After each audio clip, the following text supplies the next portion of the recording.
Thank you, Mr. Chairman, members. Amtrak was awarded six-figure executive bonuses despite huge losses. You've attempted to take over Union Station's lease at a cost of hundreds of millions of dollars with the speculative benefits returns.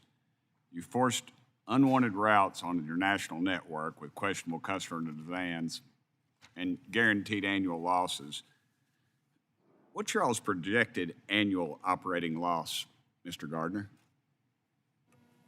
For this year, a little bit more than $800 million.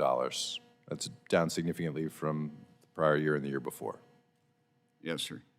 According to Amtrak's five-year plan for fiscal year 2022 through 2027, fiscal years, excuse me, Amtrak expects to lose at least $1 billion per year.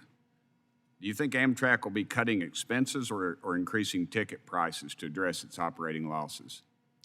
We've been doing both. Already our five-year plan has been updated for 23, and you can see we're almost anticipating a little bit more than 800 million. So we've significantly improved those numbers since our 22 five-year plan, and we're doing it on both ends. As you suggest, we've got to maintain and reduce costs where we can. That's difficult in this high inflationary environment. We're about 30% higher in prices than we were in 19. So as we come back to revenues of 19, you can see there's a big gap.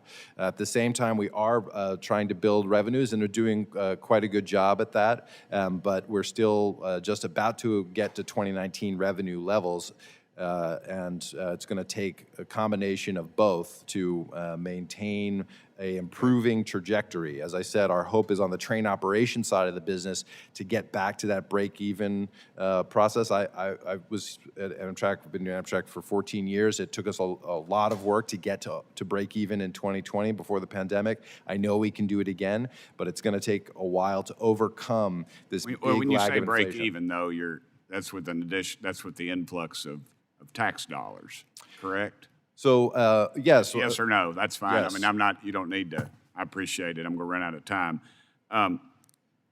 In your written testimony, you stated that y'all expect additional losses the next few years due to the capital-related operating costs of projected funds by the Infrastructure Investment and Jobs Act. How much do you expect these capital-related operating costs to be?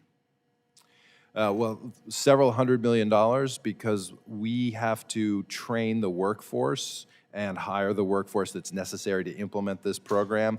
There's a whole series of costs that are associated with the capital work that we have to bear as an upfront expense. Particularly all of the training costs we cannot capitalize, and they hit the P&L. So we have to double the amount of workers, for instance, on the Northeast Corridor that are rebuilding track and signals to go from about 4,000 employees to about 8,000 employees. Takes up to 2 years to train those folks, and while we're training them, they are expense, not capital. And so those are the kind of extraordinary costs we have to take for a bit that are in support of the capital work. It's not in my notes, but memory serves me that there's been several, I guess, exposés or whatever. I don't really like that term because you never know what's behind it. But your commissary continues to lose money.